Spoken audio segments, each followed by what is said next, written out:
Hi, welcome to Begin with the Bones, a series on campaign construction, in which DMs make the bones and players make the blood. I'm Reed, this is Crowland Publishing. Let's get started on aesthetics.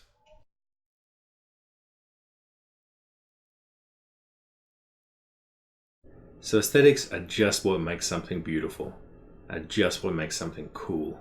It's what you as a DM are looking to include, and it's what you are hoping that players are willing to work with you to include. In gaming terms, it's the narrative conventions, it's the dramatic tropes, it's the visuals, it's the personality types you'll encounter in both NPCs and that hopefully PCs will bring. It's the look and the feel of the physical culture of the world. And you should also consider, if you can, what you know about your players, what you know about your actual crew. So you've got some cosplayers who are super into costumes and clothes and the aesthetics of how people look. So you'll include that. You'll make that an important element of the game. Perhaps you are lucky enough to know that 3 or 4 of your characters are super into ninjas. So you're probably going to include some ninjas. They are aesthetic to you. Perhaps you know that your group really likes stories about friendship. So you'll include that. Perhaps you really like a military aesthetic. Perhaps you really like stories of martial valor, of comradeship, of dealing with internal brass within organizations, things like that. But you know that your players do not like grimdark sort of stuff. They don't like stories about suffering and incompetence and betrayals. Military in, grimdark out, sorted, bang. There you go. You understand aesthetics completely. And the reason why this is all important is because if you know the aesthetic that you're going to present, or at least some of the aesthetics, you are immediately shaping the campaign. You are immediately suggesting what is a good PC concept. And remember, players interact with your world through the medium of the PC, so the more their character is connected to the world, the more fun they'll have. It's important for you because as a DM, you're immediately understanding what will make a good and effective adventure within the aesthetic world that you've set up. And this is very practical, and it's practical in a way that world building is not. What's actually more useful to you as both a player and as a DM? To know the history of the Dragon Lords of the Far East, or to understand that you will be playing a gritty crime game? Lawful good paladins probably won't thrive or have very much to do in that campaign. What's more useful to understand, in the ancient days, the Beholder Lords arose from the primeval sea? Or, we're doing like a Stranger Things kind of hometown heroes? Your monstrous fungus druid serial killer PC. Maybe leave that for another time.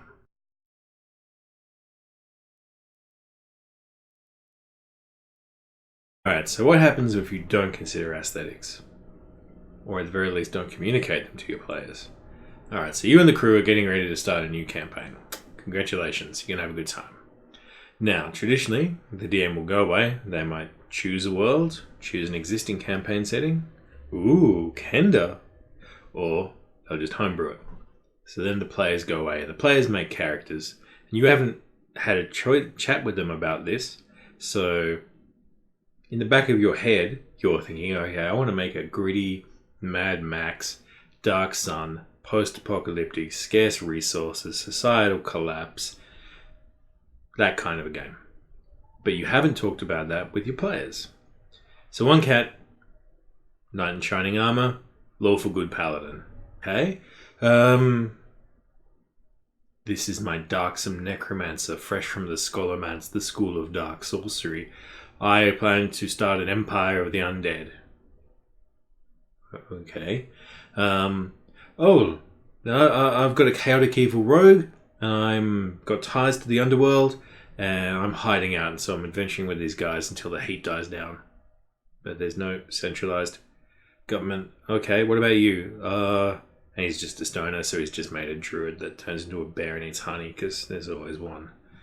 What you've got here is a disconnect.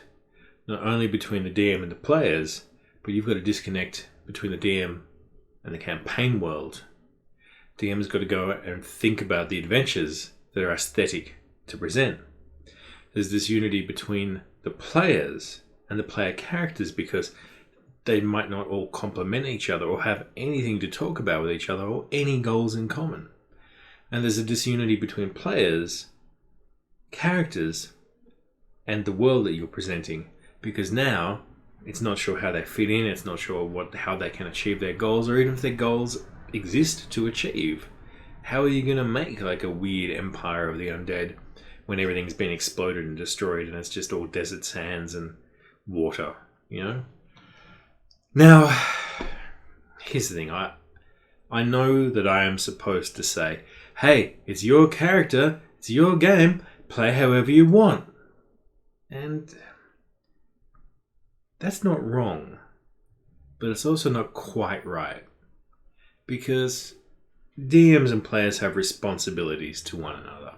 And one of those responsibilities is for the players, and if you are a player, you should think about this. You have a responsibility to work not only with the DM, but to work with your other players to create harmony. If you are a DM, it is your responsibility to create a world in which all the players understand what is a good character for them, what kind of characters they will have fun with in the world, because not fitting in, it can be jarring and it can be annoying and you don't feel connected to it. That's important. It's important for you to feel like your character has a place in the world, goals to achieve, and ways to have fun. Setting the aesthetic creates unity, removes disunity. Alright, now let's talk about the elements of what makes an aesthetic.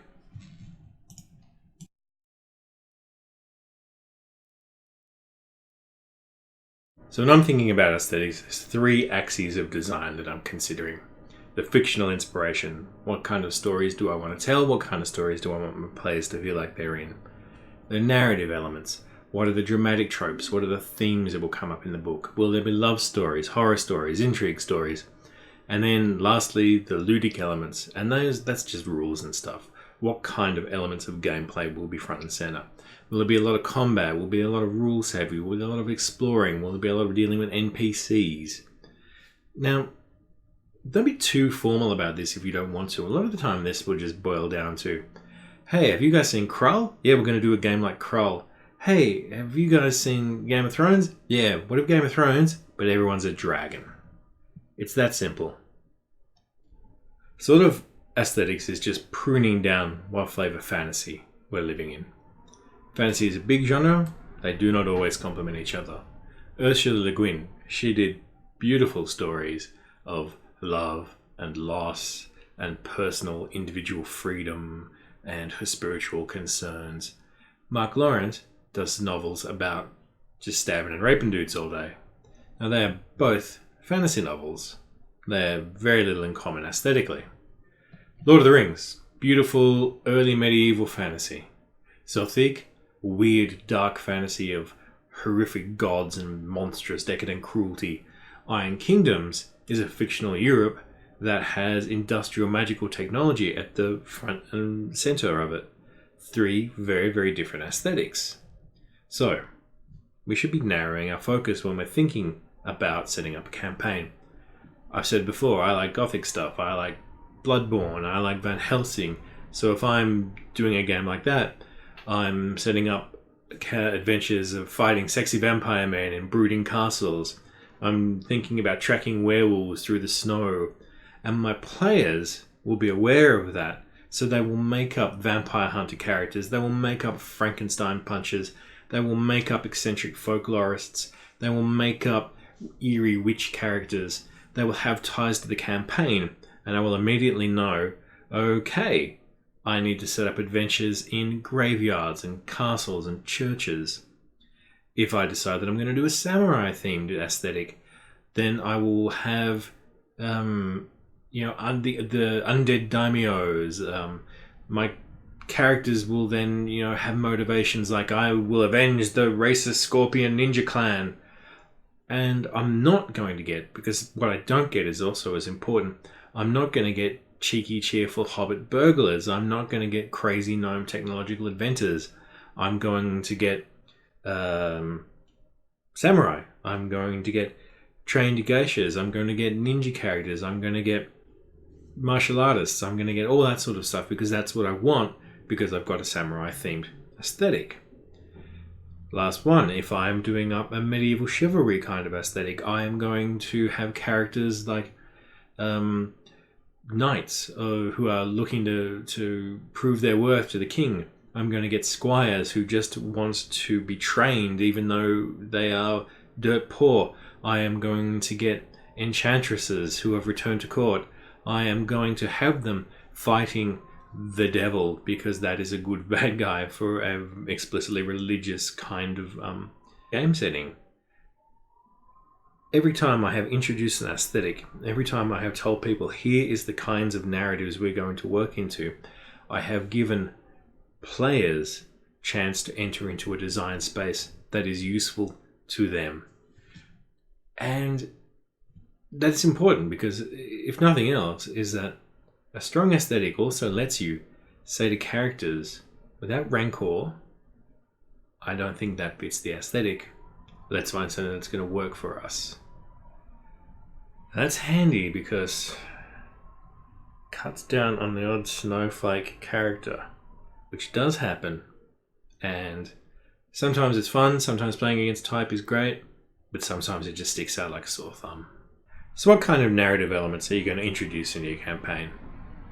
What kind of tropes, what kind of themes, what kind of scenarios are going to turn up? Now, we can't list them here. There's no definitive list. It's just way too big a topic. So here's just a few that I commonly pick that you might also be interested in interpolating into your campaigns. Action. I like a good action scene. I like it when my players talk about tactics, when they go, oh, I think I've got an idea of how to take down the big monster. I also like it when, when they lose. I like it when they come away feeling bloodied and bent and hurt. So if you're only there because you want to do stuff like, Father, I should have told you I loved you before the land shark ate your face, and the DM says to you, look, we're going to be an action-heavy game, that's going to be good to know. Maybe you like dark romanticism, which is just a fancy way of saying, do you like darker emotions? Do you like them being important? Are you, again, like that guy from before, an actor? Do you like going, the madness has overcome me, or I will never forgive the king for siding with the Lich Lord? Those are important too. Do you like comedy? Do you like it when your characters are funny characters? I do not. I like it when humour emerges from the table, but I don't like it when I am Jingo Silly Pants. So, decide. Do you have tolerance for that? Are you welcoming to that? Some people are. Romance.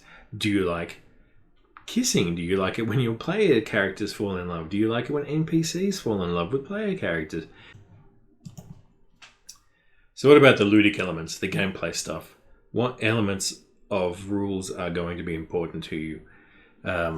Is resource management going to be important to you? Do you like counting down the amount of torches you've got in your backpack before the darkness comes? Do you like knowing about how much water and food your characters can carry?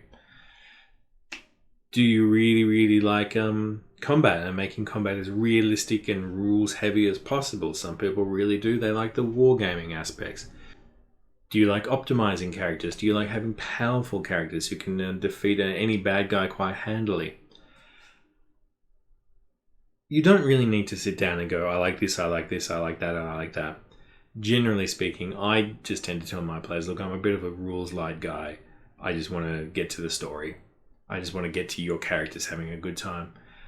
But if you've got a group of players who are really, really into the rules, you need to communicate straight up what your expectations of each other are. Because if you're just going, I don't know, roll a 20, see what happens, and the player is like, well, no, that's not what it says. Look in the book. I really want to do this by the book because some people are like that.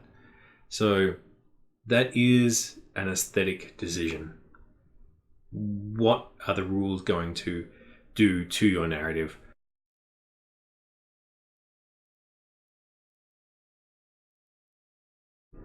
Alright, so there's really only one thing left to talk about when it comes to aesthetics, and that is talking to your players about the aesthetic that you are going to create. You are the DM, you are going to be very, very close to this campaign in ways that the players are not. You need to feel like you're a champion of the world, you need to feel like you are involved in the world, and you need to feel excited by the world that you are making and the campaign that you are making.